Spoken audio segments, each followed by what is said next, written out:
পৃথিবী না জানুক আমি তো জানি, আমি কি পাপ করেছি হায়। আমার পাপের করলে বিচার, বাঁচার আমার নাই উপায়। দয়াময় তুমি মাফ করো আমায়, মাফ করো আমায়, মাফ করো আমায়। জেনে না জেনে কত যে আমি করেছি পাপ, কতবার যে করেছি তাওবা, কতবার অনুতাপ। জেনে না জেনে কত যে আমি করেছি পাপ, কতবার যে করেছি তাওবা, কতবার অনুতাপ। দুদিনে আবার সব ভুলে গিয়ে, দুদিনে আবার সব ভুলে গিয়ে মজে গেছি দুনিয়ায়। মাফ করো আমায়, মাফ করো আমায়। পৃথিবী না জানুক আমি তো জানি, পৃথিবী না জানুক আমি তো জানি। আমি কি পাপ করেছি হায়। আমার পাপের করলে বিচার, বাঁচার আমার নাই উপায়। দয়াময় তুমি মাফ করো আমায়, মাফ করো আমায়, মাফ করো আমায়। মাপ চাইতে হবে। যত ভুল আছে এ ভুল আপনি সংশোধন করুন। সংশোধন আমরা করছি না। কোথায় সংশোধন করছি? আপনি কোনদিন আল্লাহকে অনুতপ্ত হয়ে ডেকেছেন? আপনি আপনার পাপকে যতক্ষণ পর্যন্ত নির্মূল না করবেন, সংশোধন না করবেন, ততক্ষণ পর্যন্ত আল্লাহ তাআলা আমাদের পাপকে ক্ষমা করবেন না, মাফ করবেন না। যদি আপনি মুসলিম হিসাবে আপনি আল্লাহর কাছে দোয়া করেন, তাহলে আপনার আল্লাহ দোয়া কবুল করবেন। এইরকম অসংখ্য প্রমাণ আছে যে বান্দা আল্লাহর কাছে চেয়েছেন, পেয়ে গেছেন। পাননি মানে অনেক ইতিহাস, অনেক হাদিস, অনেক ঘটনা আছে যে আল্লাহর কাছে একবার চেয়েছে, আল্লাহ কবুল করে নিয়েছে। কেন? তাদের ইমানের মধ্যে কি ছিল? পরিবর্তন ছিল। কোরআনের মতন তাদের অনুসরণ ছিল, কোরআনের মতন তাদের জীবন যাপনের আপনার চলার ব্যবস্থা ছিল। আমাদের আছে? কোথায় আছে? একটা দেখান, একটা দেখান না। নামাজ আপনি ঠিক মতন 5 ওয়াক্তের সালাত আপনি ঠিক মতন পড়েন না, আপনার সন্তানকে আপনি কোরআন সুন্নাহ অনুযায়ী, ইসলাম অনুযায়ী আপনার সন্তানকে আপনি মানুষ করেছেন। দেখান, প্রমাণ করেন। 100টার মধ্যে দেখা যাবে 98টা আপনার সন্তানকে আপনি স্কুলে পড়িয়েছেন, 2% রেখেছেন মাদ্রাসায়। কাকে? যে একটু লেলা লুলু খেপা ওয়াকেম দিয়েছেন মাদ্রাসাতে, আর যেগুলো ভালো ভালো ছেলে ওগুলোকে দিয়েছেন আপনি আপনার কি নাম ওই একাডেমিতে, মিশনে তাকে আপনি ভর্তি করে দিয়েছেন। এটা তো একটা গেল। এবার আপনি আপনার সন্তানের বিয়ে দিচ্ছেন, তো বিয়ে দেওয়ার সময় আপনি কোরআন সুন্নাহ মেনে চলছেন না। কোথায় মানছেন আপনি? একটা বেটার বিয়ে হবে, তো বিয়ে বেটার জন্য কত যে বৈঠক করা লাগে। আল্লাহ আকবার। বৈঠক করেন না আপনি? একটা মেয়েকে দেখতে আসবে 4 বার 5 বার, বিয়ে যদি ঠিক হয়ে গেছে যে সামনে 20 তারিখ বিয়ে হবে, 20 তারিখ যদি বিয়ে হয়ে যায়, এরপরে বলছে যে বাইনা করে আসতে হবে। বাইনা করতে হবে। তবে কোথায় শরীয়তে লেখা আছে বাইনা করতে হবে? আমি এখন পর্যন্ত পানি। আপনার কোনো আলেম যদি পেয়ে থাকে তো বলবেন যে বাইনা করতে হয়। কোথায় বাইনা আছে? আরে ঠিক তো হয়ে গেছে বিয়া 20 তারিখ, আবার কিসের বাইনা? বলছে বাইনা করে আপনার যা পালো খেয়ে ধুমধাম করে চলে এলো। বাইনা? তোর বাইনার গোষ্ঠী কি লাগে? কিসের বাইনা? 27 তারিখ বিয়ে হয়ে গেছে, ঠিক হয়ে গেছে, বিয়ে হয়ে যাবে। এরপরে কত নাটক। আবার বিয়ে করতে যাবে তো 10 খান 8 খান করে একদম টাটা শ্যাম্পু গাড়ি যাচ্ছে। কত টাকা খরচ হয় ওগুলোতে? ওগুলোতে মিনিমাম 3000 4000 টাকা করে টাকা খরচ হয় না? টাকা খরচ হয়, ওই টাকার হিসাব দিতে পারবেন? দরকার আছে? মনে হচ্ছে, দেখে মনে হচ্ছে এবারে মুখ্যমন্ত্রীর বহুলি আসবে। এমন করে সাজছে। কি করে ও? কোথাকার লেবার ঘাট দিল্লি খাটালো, ওর বিয়ে যাচ্ছে 8 খান 10 খান করে একদম গাড়ি যাচ্ছে, কেন তোমার এক দুখানে হয় না? লোক এতই নিয়ে যেতে হবে তোমাকে? এই কুসংস্কারগুলো বন্ধ করুন। লাভ কে খাবে? আপনি খাবেন তো কে খাবে?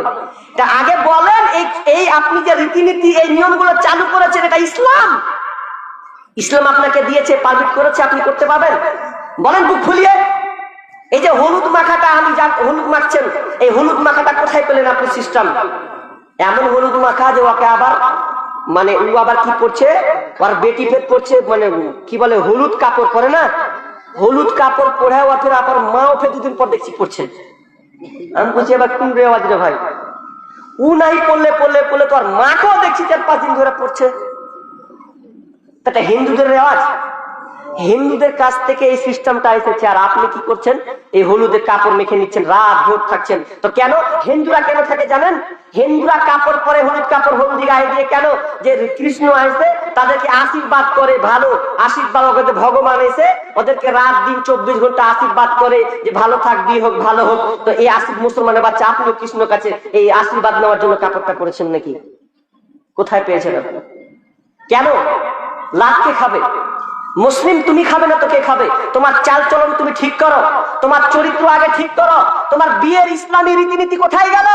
বিয়েগুলো হচ্ছে কোথায়? তো ইহুদিদের মতন, হিন্দুদের মতন হচ্ছে, তো হবে না। মুসলমান আজকে এখন আবার মুসলমানের সময় চলে এসেছে, খাতনা করা হবে। তো খাতনা যখন কাটছে তো কি করছে, তো আপনার ঢাল মানে ঢোল ডিজে বাজিয়ে, ঢাক ঢোল বাজিয়ে, ডিজে বাজিয়ে আর খানা খাওয়িয়ে মুসলমানি করতে হয়েছে। এটা কে বলেছে তোমাকে? তোমাকে এটাও করা লাগে? হাদিসেতে বলা হয়েছে যে লোম তুলে ফেলবে, গোপ ছোট করে দিবে, ভেতরে লোম তুলে ফেলতে হবে, তারপরে খাতনা করতে হবে। তো একটা হাদিসে বলা হলো, তো তুমি একবার করতে পারলা না যে তোমার তুমি খাতনা করা, তুমি মানে মানুষ ডেকে খাওয়িয়ে দিচ্ছ, তো তুমি একবার এটাও করে দাও, যেদিন তুমি বগল তুলে চুল তুলবে সব লোককে খাওয়া দাও, করো দেখি, টোল বাজাবা। লোক বলে কি যে বগল তুল বাজকে নিমন্ত্রণ দিচ্ছি সবকে, করেন না দেখি? তখন তো করবেন না। কে বলবে, কে বুঝায়? ইবনে মাসউদ রাদিয়াল্লাহু তাআলা আনহু, ইবনে মাজাহ 4039 নম্বর হাদিস আপনি খুলুন। ইবনে উমর হাদিসটি বর্ণনা করছেন, মানুষ যখন 5টি পাঁচ, রাসূল সাল্লাল্লাহু আলাইহি ওয়াসাল্লাম বলছেন যে কোন দল যদি এই 5টি কুকর্মে লিপ্ত হয়, 5টি কাজ করে, তো আল্লাহ তাআলা অপোজিট যেমন পরিবর্তন, আপনি ভুল কাজ করবেন তেমন 5টা বিপদ আল্লাহ চাপিয়েও দিবেন। 5টা বিপদ চাপিয়েও দিবেন।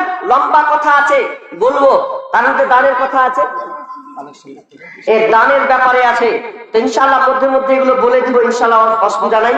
হ্যাঁ, বুঝতে পারি না কতক্ষণ গেল আর কতক্ষণ হলো, ঘড়ি টানতে ভুলে গেছি, বিদায়ের জন্য একটু সমস্যা হচ্ছে।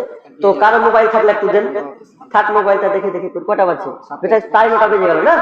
9:30, 10টা পর্যন্ত টাইম ছিল, তো আর 8 ঘন্টা আছে। আচ্ছা, কে উঠে চলে যাবেন? হাত তুলেন তো দেখি। 1 ঘন্টায় কেউ উঠবেন না? মাশাআল্লাহ, কেউ উঠবেন না, দেখবেন মনে না একটু চেক করা থাকেন তো কে উঠছেন। কেউ উঠবে না বলেছে, কারণ আপনারা কেউ উঠবেন না। আচ্ছা ঠিক আছে, মাশাআল্লাহ। এবার দানের কিছু একটা কথা বলি। আসলে এটাও কিন্তু এর সাথে সম্পৃক্ত নয়, এটাও সম্পৃক্ত, পরিবর্তন। দানেটাও এটা সম্পৃক্ত। কিভাবে সম্পৃক্ত? আজকাল আলেম ওলামা বলে দেন ভাই, দে ভাই, দে দে দে দে ভাই, দে দে। আর যখন ডাকাত যখন গলায় ছুরি ধরলে, লে বাপ লে লে লে লে, গলায় যখন ছুরি ধরলে তখন লে বাপ লে, জালি বিলে, তখন আর বলতে হয় না দে। আর একটা আলেম যখন চাই তখন বলছে দে ভাব, তো দে ভাই বাপজি, ভাই বলে নিতে হয়। আর যখন ডাকাতে যখন ধরে নাই তখন তো লে। দেখেন কেমন কর্ম। অথচ আপনি দান, এই দানটা আপনার বজায় থাকবে, দান আপনার থেকে যাবে, বিদ্যমান থেকে যাবে, এই দান আপনার বিদা যাবে না। দেখেন, পৃথিবীর মাল, মানুষের মাল হচ্ছে 3টি, পৃথিবীতে মানুষের সম্পদ 3টি, তবে 2টা হারিয়ে যাবে, একটা থেকে যাবে। 2টা হারিয়ে যাবে, একটা থেকে যাবে। ওটা দুনিয়াতে শেষ হবে, কিন্তু একটা শেষ হবে না। আপনার মাল 3টি, বলবো? জোরে বলে বলবো? আচ্ছা, ভালো করে দেখেন 3টা আপনার মাল কি কি। রাবি হচ্ছেন আবু হুরায়রা। আল্লাহ রাসূল সাহাবীদেরকে বলছেন, এই সাহাবীরা, তোমরা নিজের মালকে ভালোবাসো না পরের মালকে ভালোবাসো? তো বলছে, কেন নিজের মালকে ভালোবাসি? তো বলছেন, না, তোমরা নিজের মালকে ভালোবাসো না, বরং তোমরা পরের মালকে ভালোবাসো। তুমি গাড়িকে ভালোবাসো, তুমি আপনার বাড়ি গাড়িকে ভালোবাসো, ধন দৌলতকে ভালোবাসো, অনেক জায়গা জমি জড়ো করো, এগুলোকে ভালোবেসে বেছে বেছে বেছে মেহনত করে করে করে তুমি এগুলোকে কামাও, কিন্তু এগুলো তোমার নয়, এগুলো হচ্ছে পরের মাল, ওয়ারিসের মাল। এগুলো কিভাবে ওয়ারিসের মাল? আচ্ছা, আপনার যে জায়গা জমিগুলো আছে, আপনি বাপের কাছ থেকে ভাগ পেয়েছেন না পাননি? পেয়েছেন তো। আপনার বাপ আপনার দাদুর কাছ থেকে ভাগ পেয়েছে না পায়নি? পেয়েছে। এবার আপনার বাপ যখন চলে যাবে তখন আপনি ভাগ পাবেন কি পাবেন না? পাবেন। এই মাল কিন্তু আপনার নয়। একটা উদাহরণ দিলে আপনি বুঝে নেবেন কেমন মাল, কি জিনিস, এটা ট্রান্সফার হয়, এক্সচেঞ্জ হয়, এক হাতে আর এক হাতে যায়। কেমন যায়? আপনি বাসে চড়েছেন, ট্রেনেও চেপেছেন, তো ট্রেনে যখন চাপবেন, টিকিট কেটেছেন আপনি হরিশ্চন্দ্রপুর থেকে নিয়ে মালদা, তো ওই ট্রেনটা যাবে আপনার কলকাতা পর্যন্ত। এবার কলকাতা পর্যন্ত যদি ট্রেন যায় আর আপনি চেপেছেন হরিশ্চন্দ্রপুর, এরপর হরিশ্চন্দ্রপুর টু মালদা, টিকিট কেটেছেন আপনার কিনা 30 টাকা হোক আর 50 টাকায় হোক। এবার বলেন, আপনি ট্রেনের যে আপনি চেয়ারে বসেছেন, বেঞ্চে বসেছেন, যে জায়গায় বসেছেন, ওটা মালদা নামার পর কেউ বসবে কি বসবে না? জি, কেউ বসবে কি বসবে না? বসবে। আপনার কতটুকু ছিল? আপনার হরিশ্চন্দ্রপুর টু মালদা এই পর্যন্ত আপনার আপনার বসা ছিল। এরপরে অন্য কেউ এসে বসে যাবে কলকাতা যাওয়ার জন্য। ঠিক তেমনি ভাবে আপনার মাল কিন্তু আপনার নয়, এটা হচ্ছে ওয়ারিসের মাল। যখন আপনি মরে যাবেন, আপনি এই মালগুলোকে কবরে নিয়ে যাবেন না, এই ওয়ারিসের মালগুলো ভাগ বিবন্টন হবে। আপনার 4টা সন্তান হলে আপনার ছেলে মেয়েরা ভাগ বিবন্টন করে নেবে। বিশ্বনবী বলছেন, তোমরা অপরের মালকে ভালোবাসো রে, তোমরা নিজের মালকে ভালোবাসো না। তোমার মাল 3টা। 1 নম্বর মাল হচ্ছে তুমি যেটা খাও ওটা তোমার, তুমি যেটা পরো শরীরে পোশাক পরো ওটা তোমার, আর তুমি যেটা আল্লাহ রাস্তায় জমা রাখো রে, ওটা হচ্ছে তোমার। বাকি পৃথিবীতে যত সম্পদ আছে, সমস্ত সম্পদ হচ্ছে আপনার অপরের মাল, নিজের মাল নয়। 4 তালা নিয়ে আপনি গৌরব করিয়েন না, 4 তালা নিয়ে আপনি গৌরব করিয়েন না। গৌরব করে আপনার লাভ হবে না, সব ছেড়ে আপনাকে চলে যেতে হবে কবরে। ওই 3.5 হাত জায়গাতে শুধু আপনি নিয়ে যেতে পারবেন কোনটা? যেটা আপনি আল্লাহ রাস্তায়, আল্লাহকে ভালোবেসে যে জিনিসটা আপনি খরচ করেছেন, আল্লাহর জন্য দিয়েছেন, দিনের জন্য দিয়েছেন, ওইটাই আপনার থাকবে। বাকি সব অলআউট, সব বাতিল হয়ে যাবে। এই দুটাও টিকবে না। কারণ এই যে খানাটা, এটাও আপনার, কিন্তু আজকে খানা, কালকে কি হবে?